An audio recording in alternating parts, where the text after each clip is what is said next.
Good morning, everyone.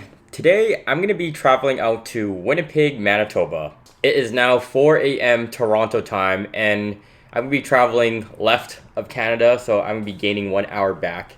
Now that I think about it, I think I only got about 3 hours of sleep, went to bed at midnight, and then woke up at 3 in the morning. All night yesterday, I was packing, and I had to bring my work computer and my personal computer and all my clothing, so I have all that in here. I think it'd be pretty cool to show you guys what Winnipeg is like, because the people who I've met out in Ontario, or even some in Calgary, a lot of people haven't even visited Winnipeg. I know a lot of people has this perception that it's like winter cold the whole year, but it's not really like that, and I'll show you what's like during the summertime. It's August right now, so it's going to be pretty warm out in Winnipeg when I go out there. Alright guys, I'm going to now call Uber, so let's head over to the airport, smash that like button, and let's get going. Ain't I lost to your eyes, ever to your fire? Tell me where you're going, tell me where you're out tonight. I go laser lights when you're by my side. Everything I do now, just tell me if you're out tonight. Oh, been dancing, as long as you're looking, I don't feel alone. Okay, I'm sorry, I have to cut the music because even while editing this video, I'm looking at this airport scene and I just remember how upset I was. So here's my story. My boarding time was like 5:50 in the morning. So I arrived there like a normal person, like 4:45. I gave myself plenty of time, an hour before boarding. And I kid you not, the lineups at Pearson Airport was so long that it I remember like running right after security. I passed by it, running straight to my terminal, and it just so happens that my gate is like the furthest from like the security point. And then I was so stressed, like I barely made it. You can even see in this scene how much I'm sweating. Like I arrived there and I was like just thanking the Lords that I made it. But just make sure you get here on time.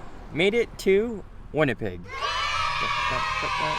I'll have to admit, arriving to Winnipeg, it's very relaxing and very easygoing. Like the drive going from the airport back to home, like there's relatively no traffic. It's very similar to Calgary in the sense of, the calmness and the amount of sun you get in the day. Jessica, how does it feel to be back in Winnipeg? What? How'd you like the plane ride?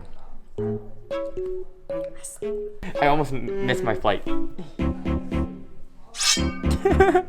I missed my flight, and then Jessica over here was about to give her passport, and then I came like right there, and then I got there at 5 o'clock, and then at 50 minutes before boarding started, and it took me 50 minutes to get through security. And to make things that much worse, I thought to myself, after I passed through security, okay, I'm good to go. I would just have to walk maybe max 5 minutes to my gate number, right? Wrong. They decided to put the gate number for airfare on the opposite side of the terminal. So I had to like run down, like I was sprinting. It was bad. Comment down below if you want to see more videos just like this. Alright, welcome to the... Here we are en route for some dim sum. Now, we got pretty hungry at this point because we arrived to Winnipeg around 9 a.m. in the morning.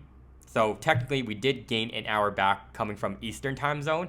And then a couple hours later, after dropping off our stuff, we got hungry, and then we're like, what should we eat? Should we go to Olive Garden? And I'm like, yeah, right. We're not going to Olive Garden. We're gonna go for some dim sum, and that's what we got over here. So this place is called Cum Coon. So check it out if you're ever out in Winnipeg. It's now noon hour, so technically it's 1 o'clock Toronto time, and we're getting dim sum. Yeah.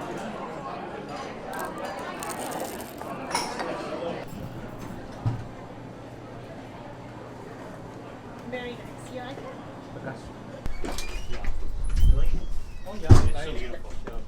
If you're ever visiting Winnipeg and you want dim sum, you guys have to go to Cum Coon. Cum Coon. Right, Jessica? Yeah.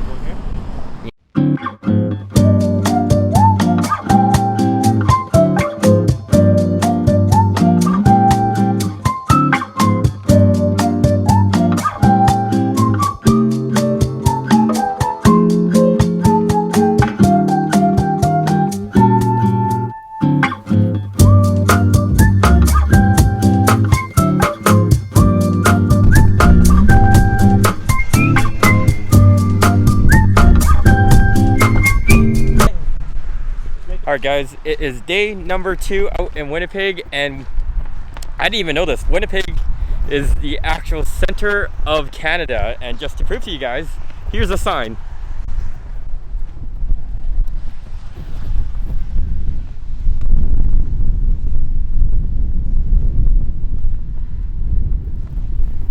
Turns out that is actually not the sign, or how about the sign where people put their signatures on. But little did I know, if you walked about 20 or 30 feet ahead, that's the actual sign of the center point of Canada. I wouldn't say there's much to do out here other than acknowledging that you are at the center point.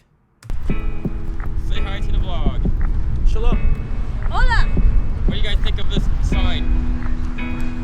A?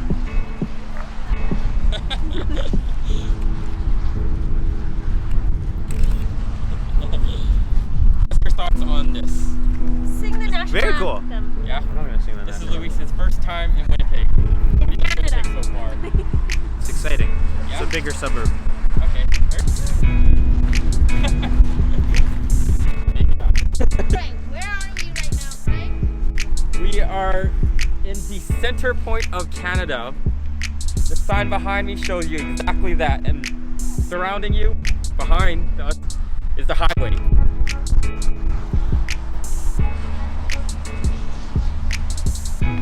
That center of Canada sign is actually, to get to it, is just outside of the city. So it's about, I think we drove about 10 to 15 minutes just outside the city to get over to this location. Notice the highway, when I showed it earlier, is a lot of times when people come to Winnipeg for the very first time, they acknowledge how flat the city is, because you can see so far ahead of you while you're driving or when you're in the city. But beautiful blue skies overall, just not today.